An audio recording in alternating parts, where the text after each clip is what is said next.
Victoire de l'Estac ce lundi soir, les Troyens qui reprennent la tête de la Ligue 2. Bonsoir à tous et à tous, soyez les bienvenus pour ce direct vidéo. On va débriefer ensemble la victoire des Troyens à Amiens. On est deux journalistes de la rédaction. Moi, je suis depuis la rédaction du journal A3 et je suis avec mon confrère Alan Mangin qui est au stade de la Licorne. Salut mon cher Alan. Salut à toi et à toutes et à tous. Alors, comment tu as vécu ce match-là? Moi, c'est vrai que je l'ai regardé là avec les autres de la rédac, sur, l'écran. Toi qui étais au stade, comment tu l'as vécu? Alors franchement, en première mi-temps, j'aurais bien voulu être avec vous, pour, manger, ta pizza, tranquille, devant la télé parce que c'était pas très folichon, très flamboyant cette première mi-temps. On va en discuter tranquillement pour expliquer un petit peu cette entame très poussive et puis c'est monté en puissance clairement après la pause. Là aussi, on va développer, tout ça, mais clairement une équipe à 2 visages, ce soir, et le second visage aura suffi, effectivement pour, faire la différence et battre Amiens ce soir. Parce que je ne sais pas si je l'ai dit, mais les Troyens, du coup, qui l'ont emporté 2 buts à 0, des buts, de Kandé Diawara à la 52e minute de jeu et Tofik Bentayeb à la 60e. Donc tu l'as dit, ils ont fait plus la différence en deuxième mi-temps.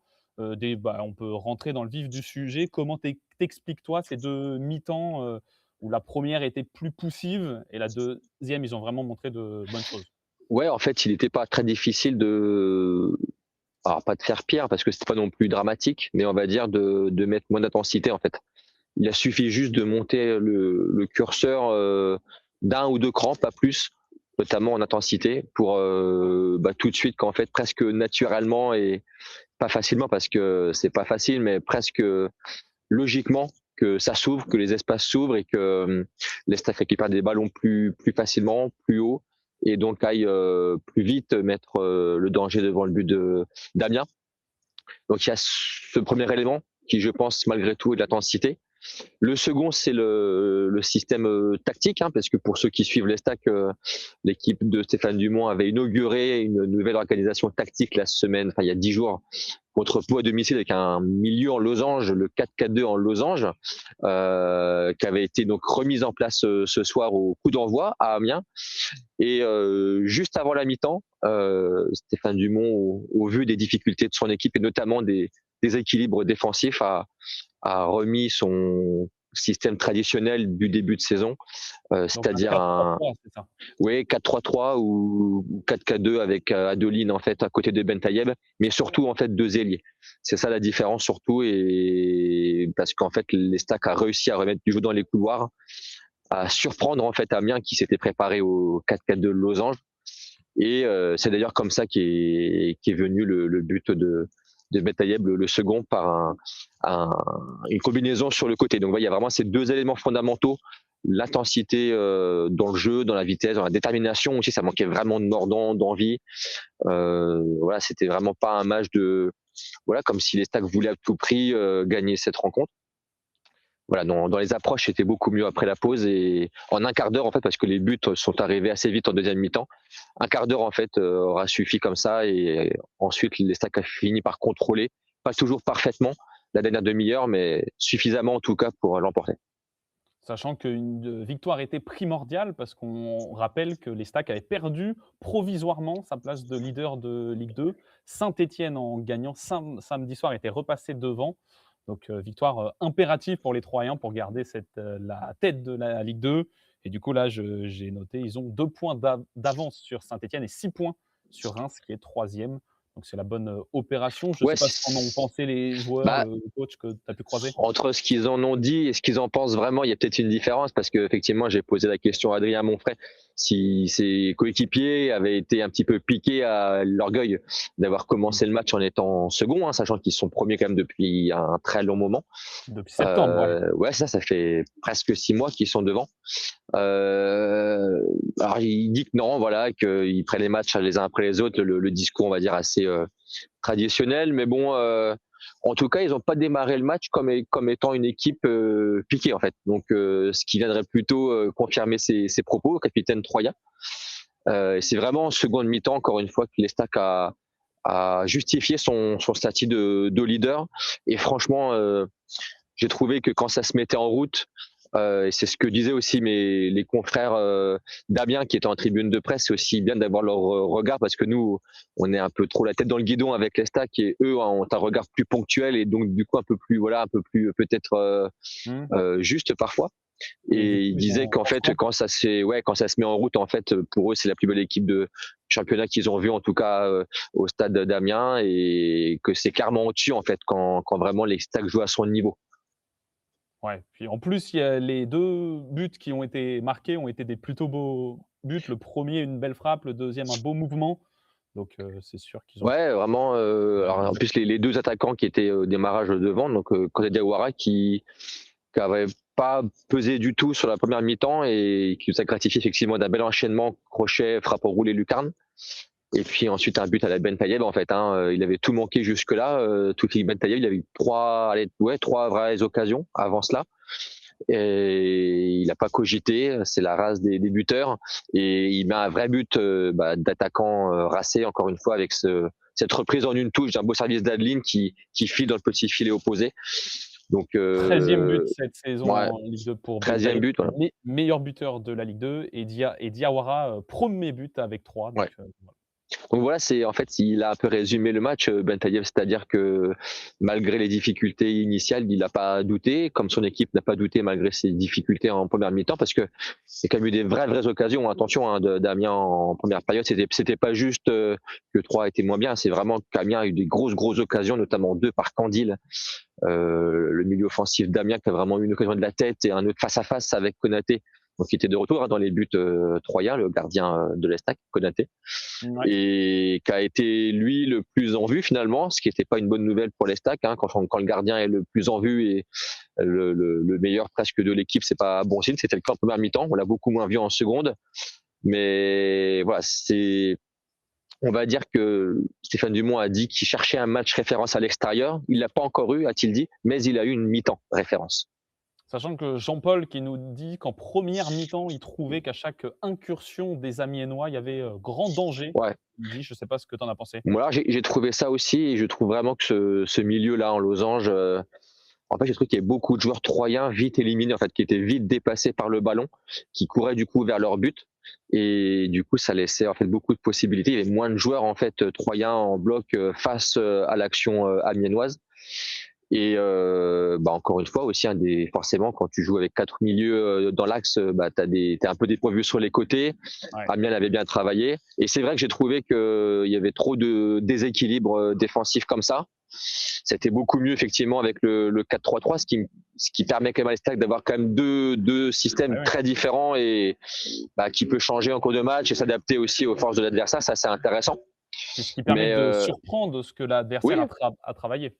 c'est ce qu'a dit Momo Diop à la fin. Ouais. Mohamed Diop, le milieu de terrain, il a dit qu'effectivement, il avait senti que Amiens avait bien travaillé le losange et que de passer dans les couloirs en seconde mi-temps les avait vraiment déstabilisés.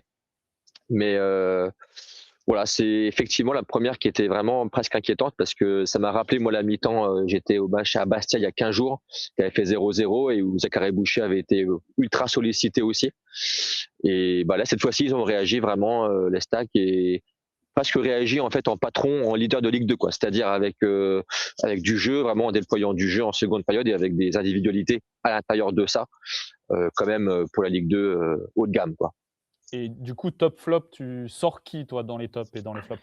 Forcément, quand tu as un clean sheet, le gardien forcément est mis en valeur, et d'autant plus, comme je viens de le dire, qu'il a été sollicité. Ouais.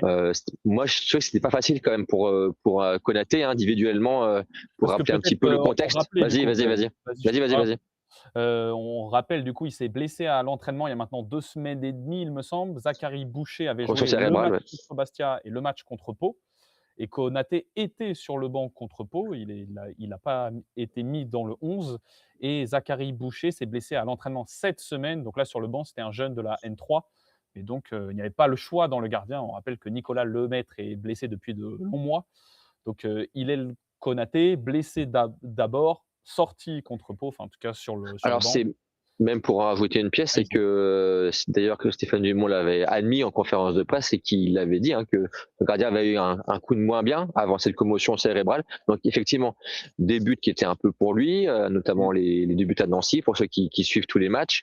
Ensuite, cette commotion cérébrale, tu l'as dit.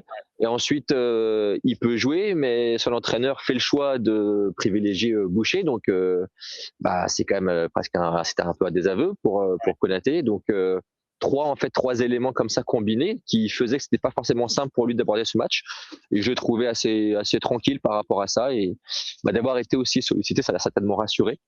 Ouais, donc voilà, ça c'est quand même une bonne nouvelle pour la suite, parce que c'est vraiment un sujet pas facile. Le gardien, pour le coup, c'est rare que les trois jouent. C'était Nkoumouc, le remplaçant ce soir de Konaté, le jeune de la formation qui est d'ailleurs né dans l'Aube. Donc voilà, pour revenir ça sur les tops, on a bien aussi aimé avec Ludovic qui était avec moi aussi sur ce match, le match d'Adeline en fait, mais un peu à l'image de ce qu'il fait depuis des semaines, c'est-à-dire qu'on le voit, il triche pas, et franchement cette passe décisive, pour ceux qui l'ont vu, elle est belle. Pour Bentaïeb, elle est bien appuyée, l'angle de passe il est parfait, il y a une belle projection déjà, et une passe bien appuyée, bien claquée. Bentaïeb a juste à reprendre quoi. Pardon, je t'ai coupé. C'est sa 5e passe D cette saison en Ligue 2 pour moi. Ouais, et puis meilleur passeur des stacks.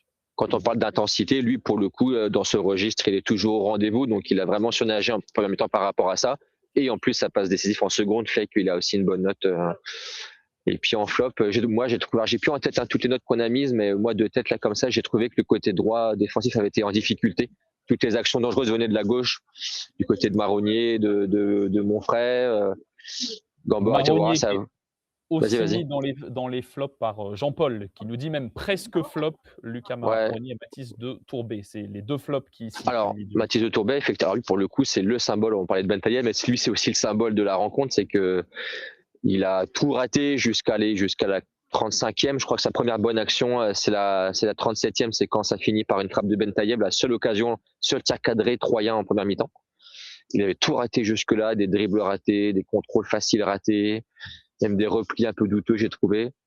Et lui, pareil, en fait, quand il s'est mis en route, c'était beaucoup mieux. Et j'aime beaucoup moi cette connexion avec Adeline. Il se cherche beaucoup, ça combine bien. Ils font beaucoup de 1-2, et malgré tout, quand il est comme ça, on va dire un peu plus simple aussi. C'est-à-dire les stacks a été un peu plus simple dans cette intention de jeu après la pause, et ça facilite grandement la tâche, quoi.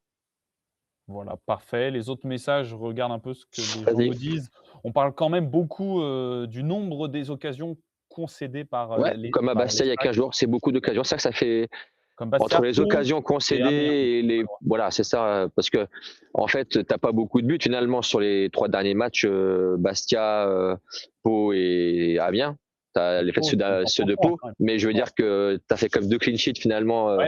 Ça fait 2 matchs, mais par contre, si tu regardes à l'intérieur de ça, il y a quand même beaucoup de tirs et d'occasions, et la maladresse des attaquants adverses a permis à les Stacks de rester dans le match, que ce soit à Bastia ou là à Amiens, et les arrêts du gardien aussi. Ouais, et je regarde les autres messages. Voilà, beaucoup de personnes aussi qui nous parlent du classement, du coup, parce qu'on on va commencer vraiment à s'y intéresser de près. Je crois qu'il reste 9 journées de Ligue 2. Le prochain match, c'est contre le sprint ou pas, samedi à 14h au stade de l'Aube, et les Stacks, du coup, ce lundi soir, qui a 2 points d'avance sur Saint-Etienne, 2e, et 6 points. Ouais, c'est surtout ça, 6 qui est quand même là. C'est quand même pas rien. À si peu de journées de la fin, 6 points en recevant Clermont la semaine prochaine. Voilà.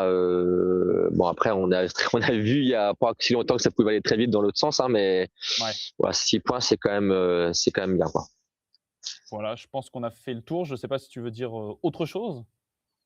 Non, mais c'était un peu là j'étais un petit peu en zone mixte là. Il y avait un cri de guerre. Enfin, même des fois, on entendait beaucoup le vestiaire troyen. Pour un côté un peu les coulisses, on était juste à côté du vestiaire, et après on n'entend pas tous les cris de guerre, donc j'ai du mal à comparer s'il était plus bruyant que d'autres, mais il y avait tout l'état-major du club qui était là aussi. Donc j'ai quand même senti qu'il y avait une joie particulière, et voilà, elle vient en plus dans la foulée de la victoire à Pau qui était vraiment primordiale, et d'enchaîner ce match-là sans être parfait, mais je pense qu'ils ont senti en fait que quand ils étaient à leur niveau, ils sont quasiment en fait irrésistibles. Cette équipe de 3, et moi c'est vraiment ce sentiment que j'ai ce soir, c'est quand ils arrivent à mettre quand ils sont les stacks en fait. Quand Ouais. ils font une mi-temps qui leur est propre de ce qu'ils montent depuis tant de mois, bah en fait ils sont irrésistibles et c'est ce qui s'est passé ce soir. En fait, il a presque fallu d'un petit coup de plus de monter un tout petit peu le curseur pour vite qu'Amiens soit en difficulté. Après, le talent, bien sûr, fait le reste, mais voilà, quand ils sont à leur niveau et c'est vrai, ils ont leur destin entre les mains, que ce soit au classement et dans le jeu en fait. Puis sachant que, alors j'ai pas la stat là, mais les victoires à l'extérieur cette saison, il y en a pas eu tant que ça non plus. Ouais, Donc, je pense que c'est une bonne chose aussi de gagner ce ouais, match-là. ouais. C'est Ouais. pas Non, si non, facile que ça. c'est bonne opération à tous les niveaux, pas de blessés, pas de carton, si je me trompe pas. Non, je crois pas. Donc voilà, une soirée parfaite presque. Et sachant que petite stat, je ne l'avais pas, je ne sais pas si tu l'avais, c'est Jean-Paul qui nous la met. Ah, L'Estac ne peut plus être relégué. Ils ont 29 points de plus que Laval. Jean-Paul, Voilà. c'est le neveu de Giroud, non? Il a gardé le maintien. Je sais Jean-Paul, pas. est-ce que vous êtes le neveu de la famille de Giroud? Non, mais c'est vrai, en Ouais. tout cas, l'Estac n'ira pas en national comme l'année dernière. Et Mika qui répond sur le cri de guerre, qui répond: «C'était un tournant de la saison, il le savait». Ce match-là, on parle de ce Bah, match-là. le tournant, pour moi, c'était quand même Pau. C'était surtout ce match-là. C'était quand même malgré tout des matchs sans victoire. C'était 4 matchs sans victoire. Et surtout, le scénario faisait que c'était Ouais. vraiment en émotion et tout ça. Voilà, un tournant. Il fallait entre guillemets confirmer. Et voilà, ça a été le cas ce soir. Et je pense même que ce match est plus rassurant que celui de Pau. Parce que Pau, pour moi, franchement, à un moment donné, Oh, tu t'en prends 3 hein, quand même, hein. c'était pile ou face. Et puis franchement, Ouais, c'était pile ou face. On sentait que ça pouvait finir à 5-5, ouais. 6-4, à 4-7, ce que vous voulez. Mais là, je pense que ce match est encore plus rassurant parce que, encore une fois, ça montre que quand les Stacks vraiment fait ce qu'il faut, elle est au-dessus quand même des autres. Voilà, c'est le mot de la fin et pour te répondre, Jean-Paul n'est pas le neveu de Giroud. D'accord, bon, C'est ce qu'il a tant pis. répondu. Merci en tout cas, merci à tous de nous avoir suivis. Jean-Paul, Siegfried, Mika, vous étiez nombreux à mettre des messages. Merci à tous et bonne soirée, cher Alan. Merci, salut.